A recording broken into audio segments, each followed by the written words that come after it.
안녕하세요. 틈틈육아입니다.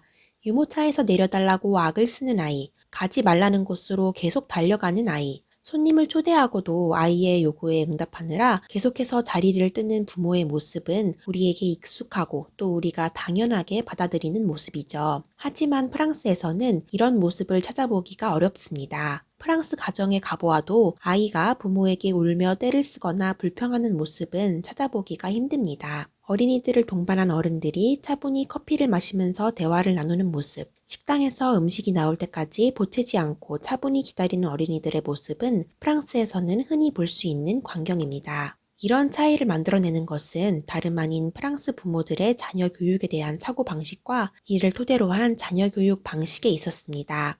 오늘 그 자세한 내용을 책 프랑스 아이처럼을 통해서 살펴볼게요.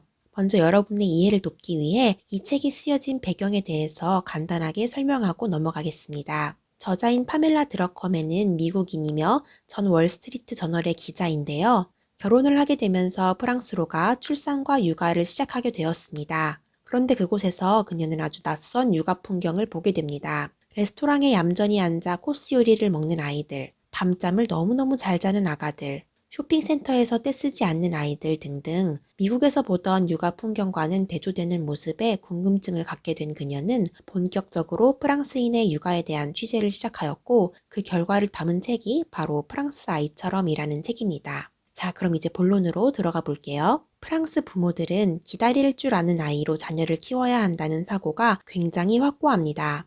즉, 인내심, 자제력, 참을성이 있는 아이로 내 자녀를 키워야 한다는 강한 신념이 있다는 것입니다. 그들이 이렇게 생각하는 이유는 이런 자질을 갖춘 아이가 더 행복하고 즐겁게 살 수 있다고 믿기 때문입니다. 반대로 그들은 즉각적으로 욕구를 충족시켜 줄 것을 끊임없이 요구하는 자녀는 불행한 삶을 살게 될 것이라고 생각합니다. 그렇다고 프랑스 부모들이 아이들에게 어른만큼의 인내심을 요구하는 것은 아닙니다. 그들이 이야기하는 인내심이나 참을성은 그저 몇 초 혹은 몇 분 정도를 의미합니다. 하지만 그 짧은 시간이 결국 큰 차이를 만들어냈습니다. 어린 아기 때부터 자연스럽게 일상 속에서 접할 수 있게 한 기다림의 경험이 아이를 기다릴 줄 아는 아이, 떼쓰지 않는 참을성 있는 아이로 자라나게 했기 때문입니다. 프랑스 부모들은 이 참을성을 길러주기 위해 아이가 어린 아기일 때부터 일상 속에서 자연스럽게 좌절감을 접해볼 수 있도록 합니다. 이 좌절감을 접하게 하는 주된 방법은 바로 아이로 하여금 약간 기다리게 하는 것이고요.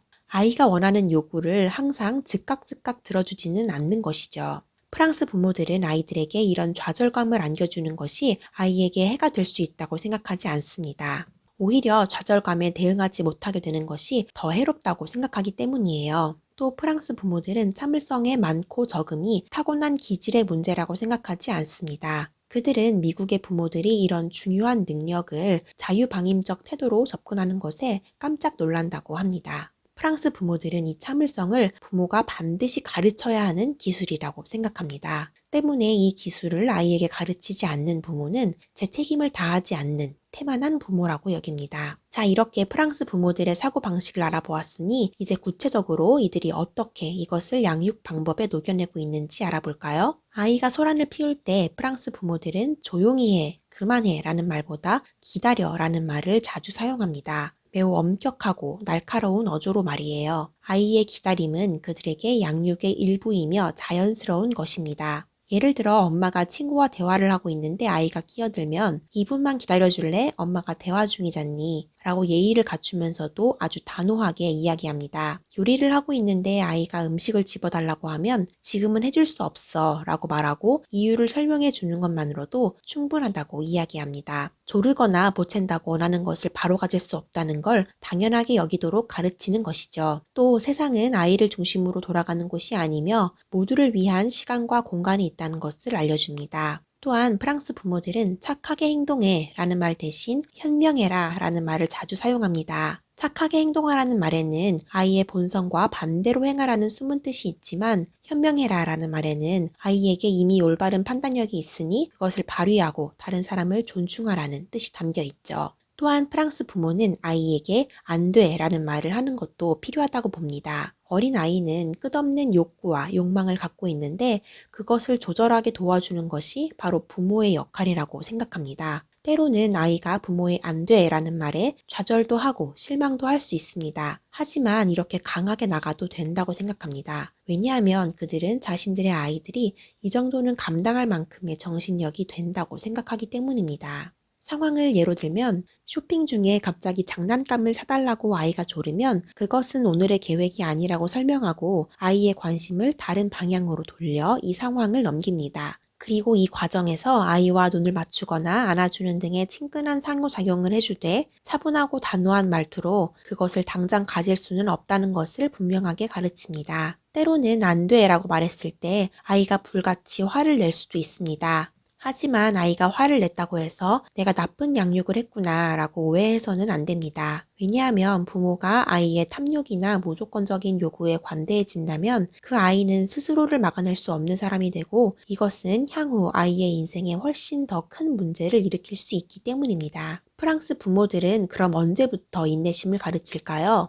프랑스 부모들은 아이가 아주 어렸을 때부터 인내심을 가르칩니다. 아기가 태어난 직후부터 수면 훈련을 시작하는데 신생아 때부터 아기가 운다고 해서 바로 달려가 주지 않고 잠깐 기다렸다가 안아줍니다. 그 결과 생후 3개월 정도면 대부분의 프랑스 아기들은 통잠을 잡니다. 또한 거의 대부분의 프랑스 아기들은 4개월 이후부터는 거의 공통적으로 오전 8시, 정오, 오후 4시, 오후 8시에 식사를 합니다. 이것은 성인의 아침, 점심, 저녁 스케줄에서 오후 간식을 하나 넣은 것과 같죠. 생후 4개월부터 평생 맞춰 살아가야 할 식사 일정을 따르게 하는 것입니다. 프랑스에서는 어떤 방법으로 수면 교육을 시키는지, 아기가 요구할 때마다 먹이는지 아니면 수유 스케줄이 정해져 있는지 등의 논쟁도 하지 않습니다. 이런 건 여러 옵션 중 하나를 골라야 할 문제가 아니라 그저 당연히 따라야 할 육아 상식이기 때문이죠. 프랑스의 한 소아정신과 의사는 생후 3에서 6개월부터 약간의 좌절감에 대응하는 법에 대한 교육, 즉 자신이 원하는 것을 즉각 얻지 못하고 기다리는 경험을 접하게 되면 2에서 4세가 되었을 때 인내심과 참을성을 갖게 된다고 말합니다. 이것은 부모가 매일매일 사랑과 더불어 약간의 좌절을 경험하게 한 덕분이라고 말합니다. 프랑스 아이들은 간식도 정해진 오후 간식 시간인 구테에만 먹습니다. 갓 만든 컵케이크 집에 있어도 구테 시간에 먹기 위해 참고 기다립니다. 어른들도 정해진 규칙을 지키며 아이들에게 본을 보입니다. 가족의 일상에서 아이들은 즉각적 만족을 보류할 줄 아는 법을 배우는 것이죠. 프랑스 부모들 또한 아이에게 인내심을 가르치기 위해 본인 스스로도 인내심을 가지고 살아갑니다. 예를 들어 프랑스 가정에서는 거의 매주 빵을 굽는데 아이들에게 밀가루를 붓고 달걀을 깨뜨리고 계량컵으로 설탕을 재서 붓고 반죽을 젓는 일을 하게 합니다. 이 모든 순서를 배우고 해보도록 하는 것 자체가 참을성을 기를 수 있는 좋은 교육이기 때문이에요. 아이들에게 맡기기 때문에 더 시간도 오래 걸리고 실수도 생겨서 청소하기도 더 힘들어지지만 이 모든 과정을 묵묵히 참고 지켜봐 줍니다. 그렇다고 프랑스 부모들이 자신들의 아이가 쾌활해서도 안 되고 군소리 없이 시키는 대로 잘 따라야 한다고 생각하는 것은 아닙니다. 단지 스스로를 통제할 줄 알아야 즐길 자격이 있다고 생각하는 것뿐이죠.